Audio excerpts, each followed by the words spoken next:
¿Sabías que hubo un rey que pudo oler su propio cuerpo, ya como si estuviera muerto, mucho antes de morirse? Enrique VIII, el poderoso monarca de Inglaterra, sufrió una de las muertes más repulsivas de la historia. Su carne se estaba pudriendo. De sus heridas abiertas salía un líquido asqueroso, y su cuerpo hinchado echaba un olor tan horrible que ni sus sirvientes aguantaban estar cerca de él. ¿Cómo es que un hombre que lo tuvo todo terminó pudriéndose en vida? En este video, te vamos a contar la aterradora verdad de lo que sufrió en sus últimos momentos. Pero antes de contarte todos los detalles de esta historia tan extraña, te invitamos a que te suscribas a nuestro canal, Legión de Imperios. Así vas a poder seguir conociendo más historias de la humanidad que son raras y, digamos, hasta un poco bizarras.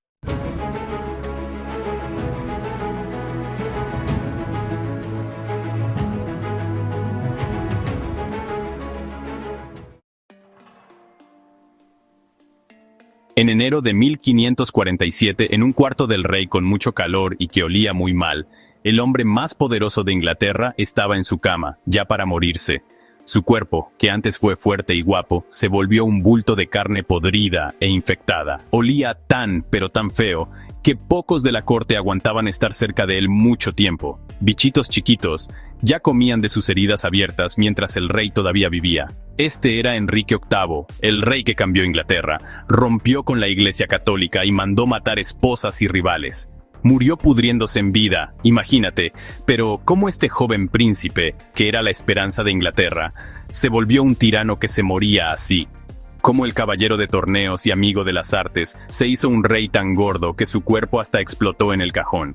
Para entender el final feo de Enrique VIII, hay que ir al comienzo de esta historia tan interesante, llena de amor, de poder, de traición, y un bajón físico y de su persona que ningún otro rey de Europa había pasado. Pues miren, Enrique Tudor nació el 28 de junio de 1491, y la verdad, no se esperaba que fuera rey. Él era el segundo hijo del rey Enrique VII, siempre vivió como en segundo plano, ¿saben? Detrás de su hermano mayor, Arturo. A Arturo sí lo prepararon desde chiquito para ser el rey. Mientras a Arturo le enseñaban un montón de cosas para ser rey, al joven Enrique al principio lo estaban preparando para que trabajara en la iglesia. Pero bueno, como a veces pasa, el destino tenía otros planes para él.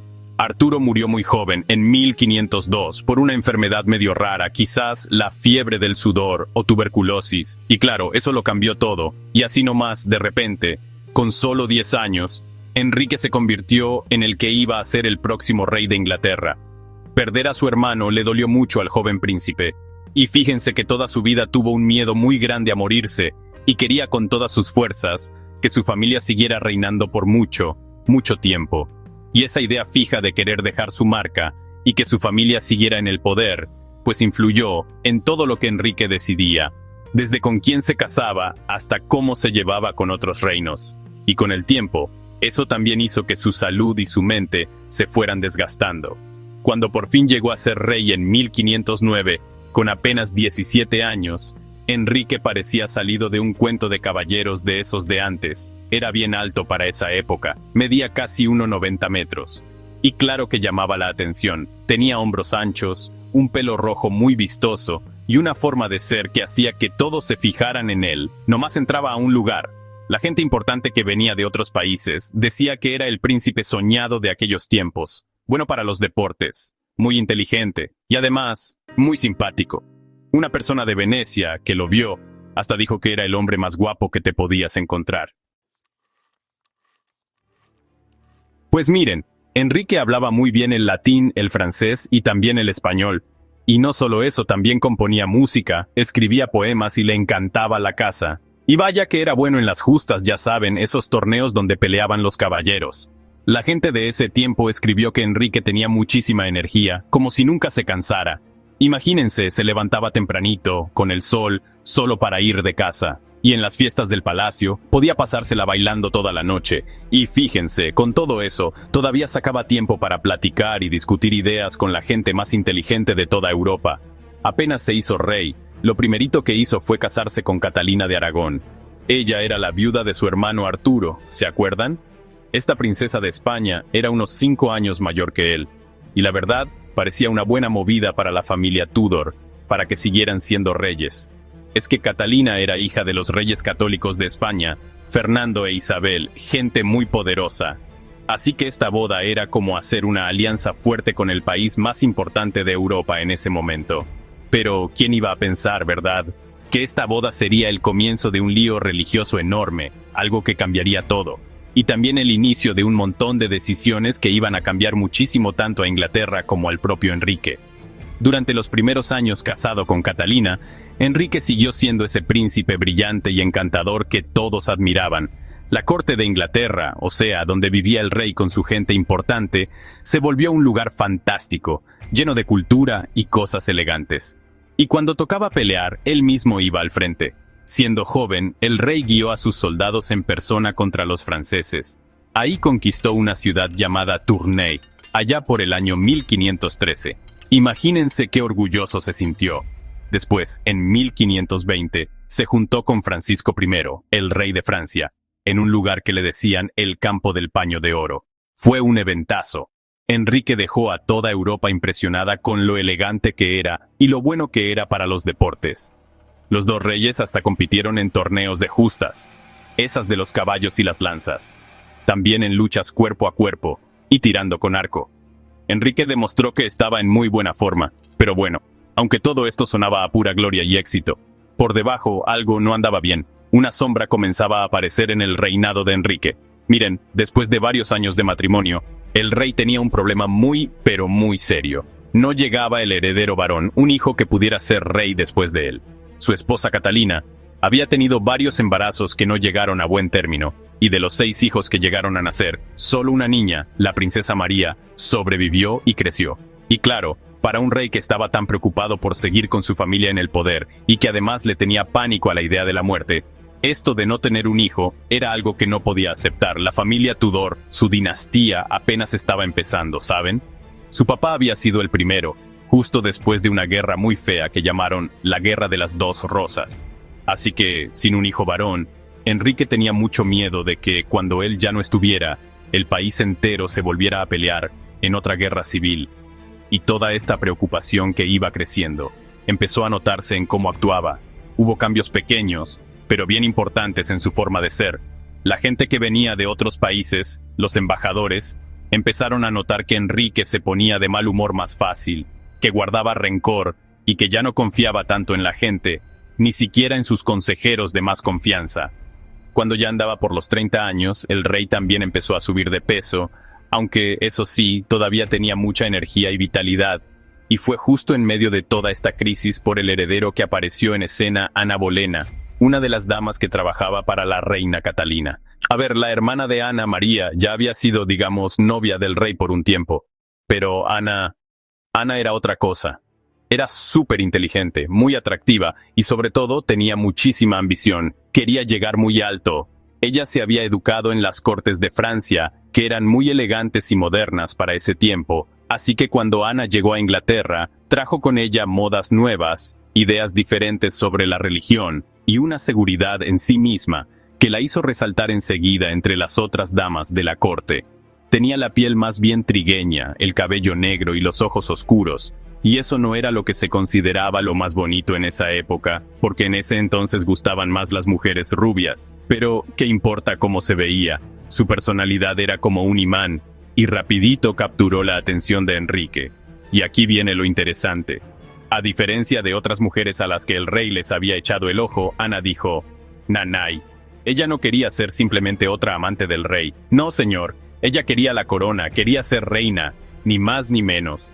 Así que durante 6 años mantuvo al rey a raya, No le concedió, digamos, esos favores íntimos que él tanto quería. Y esta táctica, que nadie se había atrevido a usar antes, hizo que Enrique se obsesionara todavía más con ella. Él le escribió un montón de cartas llenas de pasión.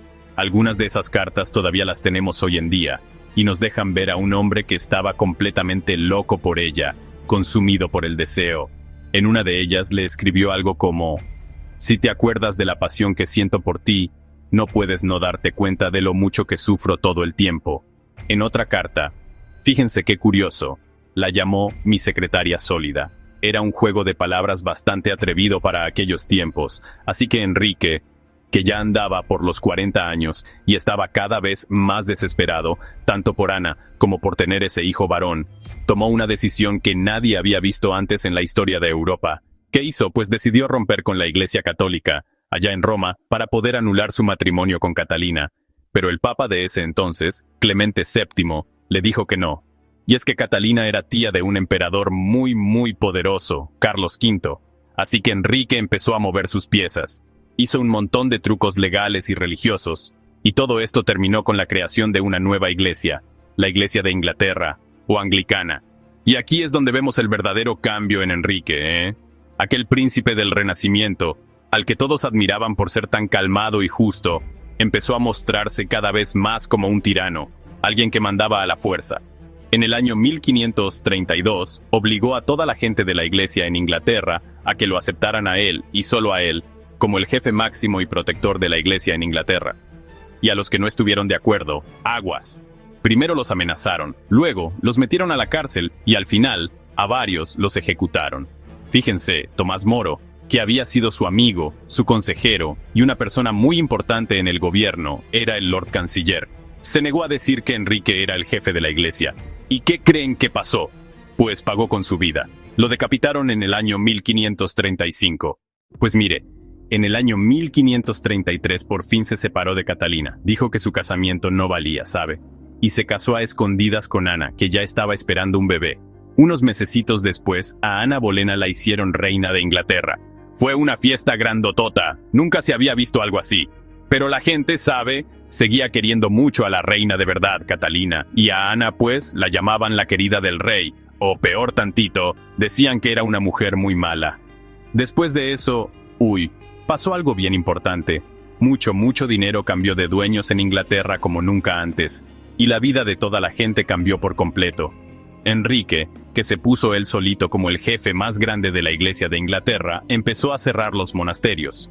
Eso fue entre el año 1536 y el 1541. Cerraron más de 800 de esos lugares de la iglesia, y el gobierno se quedó con todas sus tierras y sus cosas de valor.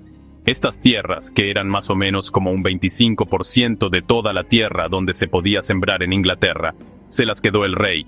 Y luego, él se las repartió a los nobles que estaban de su lado.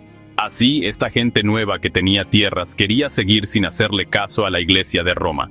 A los monjes y las monjas que no quisieron, los mataron de una forma muy fea. En el año 1535, a 3 jefes de monasterios los colgaron, los hicieron pedacitos y dejaron sus cuerpos a la vista de todos. Esto era para avisarle a la gente que no se atrevieran a no hacerle caso al rey. Todas las cosas de arte tan bonitas que habían juntado por muchísimos años, las derritieron para hacer otras cosas o las vendieron. Nomás dejaron los vidrios de colores de las iglesias más grandes. Y no crea que porque les gustaban mucho, sino porque cambiarlos hubiera salido carísimo. Toda esta violencia que hacía el gobierno también hizo que el rey cambiara mucho por dentro. Como por el año 1536, Enrique se lastimó feo por primera vez. Se hizo una herida en la pierna porque se cayó en una de esas peleas de caballeros.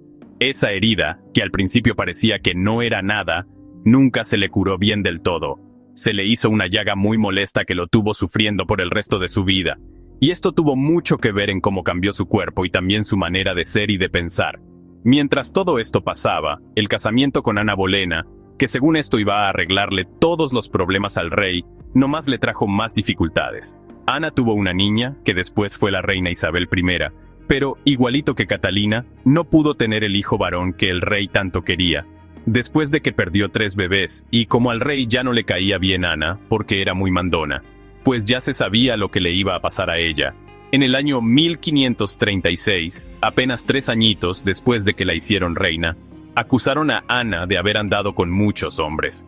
Hasta dijeron que con su propio hermano George, y también que estaba planeando matar al rey. La gente que estudia la historia ahora piensa que todos esos cuentos se los inventó el nuevo ayudante más importante de Enrique, un señor llamado Thomas Cromwell. Él pensaba que Ana le estorbaba en la política. El juicio fue puro teatro, una mentira total. A los que fueron a decir lo que sabían, los obligaron y hasta los lastimaron para que confesaran cosas. Un músico que trabajaba para el rey, Mark Smeaton, confesó porque lo torturaron. dijo que sí había sido amante de la reina.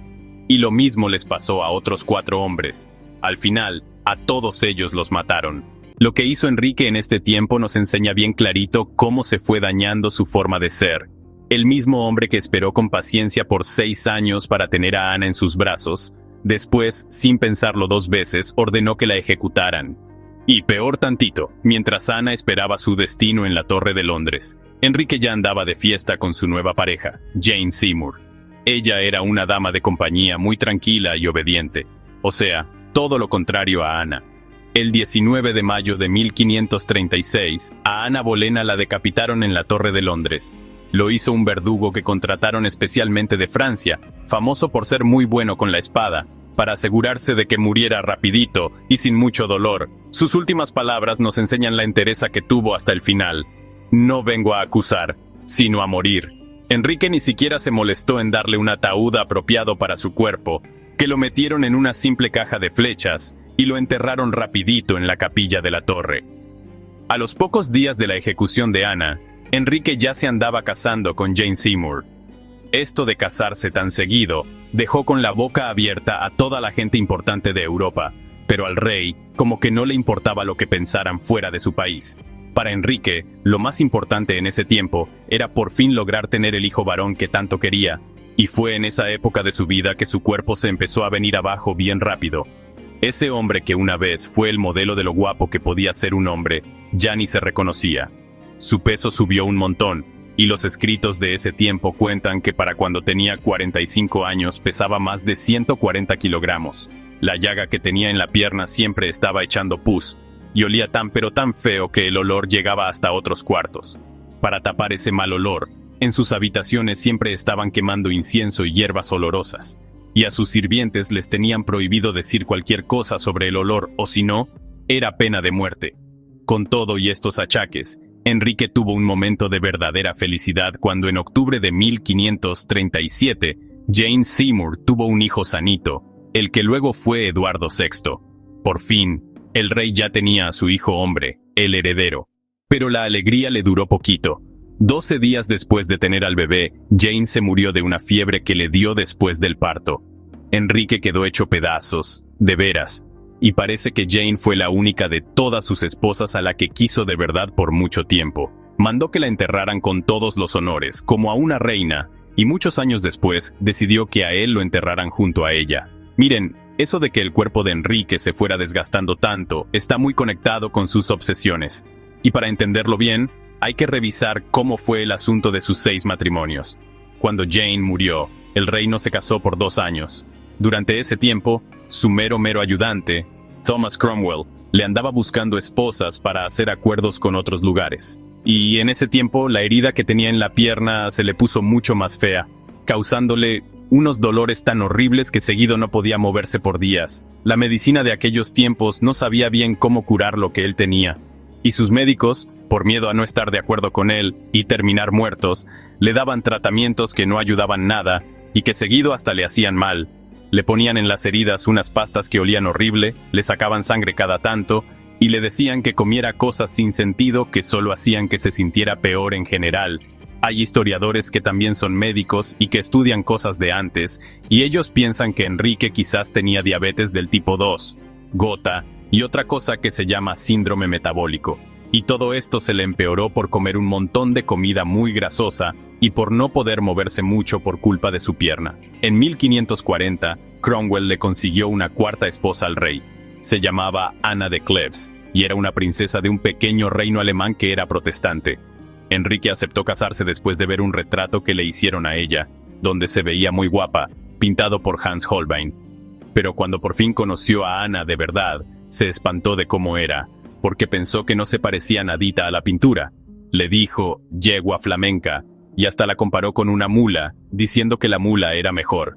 Ese matrimonio solo existió en los papeles, y Enrique luego buscó la manera de deshacerlo. Ana, muy astuta ella, no puso peros para que se anulara, y esto pasó apenas a los 6 meses de que se casaron. Por ser tan cooperadora, le fue muy bien. Le dieron propiedades y el título de hermana del rey. Ella fue la única de las 6 esposas que vivió más años que Enrique y murió de viejita muchos años después. A Thomas Cromwell no le fue igual de bien. Como no pudo encontrarle al rey una esposa que le gustara, y además sus enemigos en la corte eran cada vez más, lo arrestaron con acusaciones falsas de traición y de herejía. El 28 de julio de 1540, a Thomas Cromwell lo decapitaron. Tuvo el mismo final que él mismo había preparado para Ana Bolena. Ese mismo día, Enrique se casó con su esposa número 5, Catalina Howard, prima de Ana Bolena. Catalina apenas tenía 16 o 17 años cuando se casó con el rey, que para entonces ya tenía 49. El contraste era increíble. Ella, joven, con mucha energía y ganas de vivir. Él, muy gordo, oliendo mal, con heridas que echaban pus y un carácter que explotaba por nada. Para Enrique, Catalina era como regresar a su juventud. La llamaba su rosa sin espinas y la llenaba de regalos muy costosos. Sin embargo, que fueran de edades tan diferentes y que el rey estuviera en tan malas condiciones físicas, hizo que el matrimonio no fuera nada fácil para la joven reina. Pues mire, mientras Enrique la quería un montón, Catalina andaba en amores con un tal Thomas Culpeper, un muchacho joven de la corte, y parece que la ayudaba Lady Rochford, que era cuñada de Ana Bolena, la que ya había muerto, ¿sabe? Y bueno, cuando se supo que Catalina le era infiel, y también que había tenido otros novios antes de casarse, Enrique se sintió fatal. Su corazón, que ya estaba algo viejito, pues sufrió otro golpe duro. Al principio, él no quería creer nada de eso, pero cuando le enseñaron pruebas que no dejaban duda, como cartas de amor que Catalina misma escribió, Enrique se puso hecho una furia. Así que metieron a la joven reina en la Torre de Londres, junto con los hombres que decían que eran sus amantes y los que la ayudaron. Catalina le rogó y le rogó a Enrique por su vida en una carta, pero él ni caso le hizo, oiga. El 13 de febrero de 1542, a la que llamaban Rosa sin espinas, le cortaron la cabeza. Dicen los que vieron que casi la tuvieron que arrastrar para matarla, del miedo tan grande que tenía.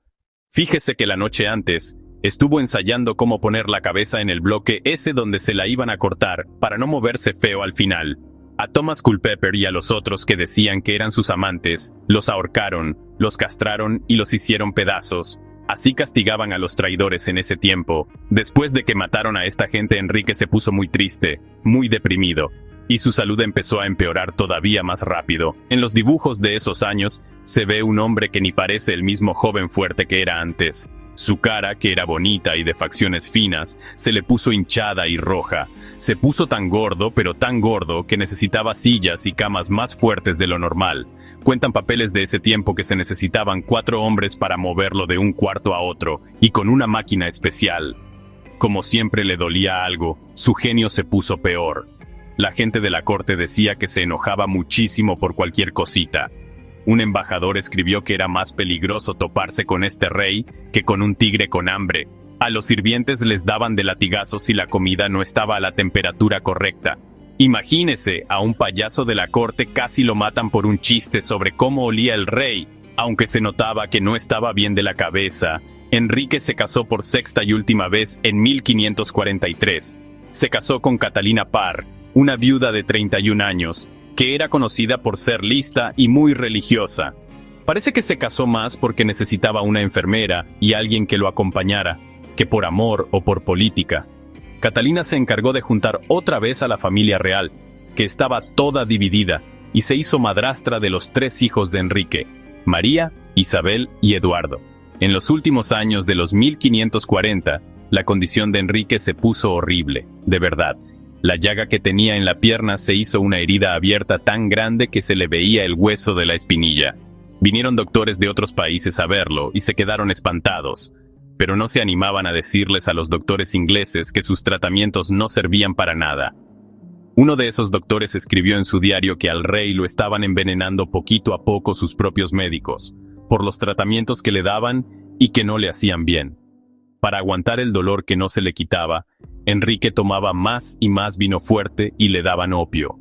Estas cosas, junto con lo mal que estaba su cuerpo y quizás algún daño en el cerebro por golpes que se dio en torneos, hacían que se portara cada vez más raro y que desconfiara de todos.